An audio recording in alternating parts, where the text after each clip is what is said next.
أروي لكم عن قصة للمصطفى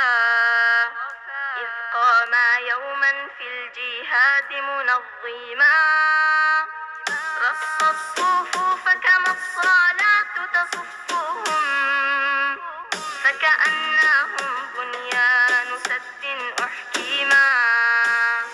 أروي لكم عن قصة للمصطفى إذ قام يوما في الجهاد منظما رص الصفوف كما الصلاة تصفهم فكأنهم بنيان سد أحكما. وتجول المختار بين صفوفهم فإذا بشخص بينهم متقدما قد غير الصف القويم خروجه نظر الرسول إليه ثم تبسما وبعود غصن للصفوف أعاده وأعاد للصف القويم تقوما. قال الفتى في رقات وتمسكون يشكو إلى المختار منه تألما آلمتني بالعود يا خير الورى فاستغرب الجمع الغفير وهمهما ما ظنكم ماذا يكون جوابه هذا رسول حاز خلقا عظيما. فتأملوا في قائد ومجند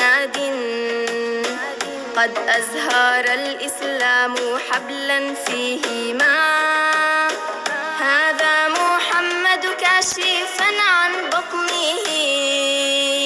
تفديه روحي مرسلا ومعلما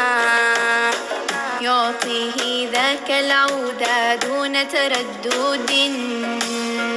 ويقول خذ مني القصاص مسلما. وإذا به في لهفة وتشوق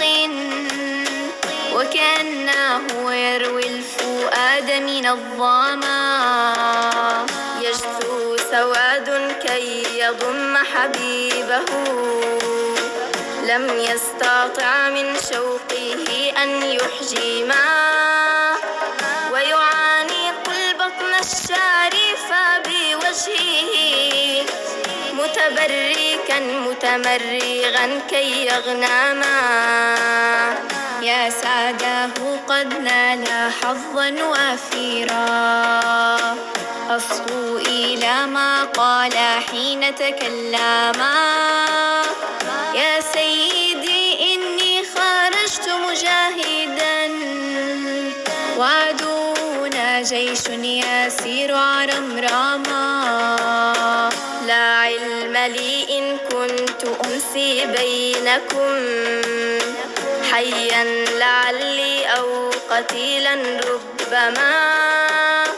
فإذا قتلت فلست أدري موئلي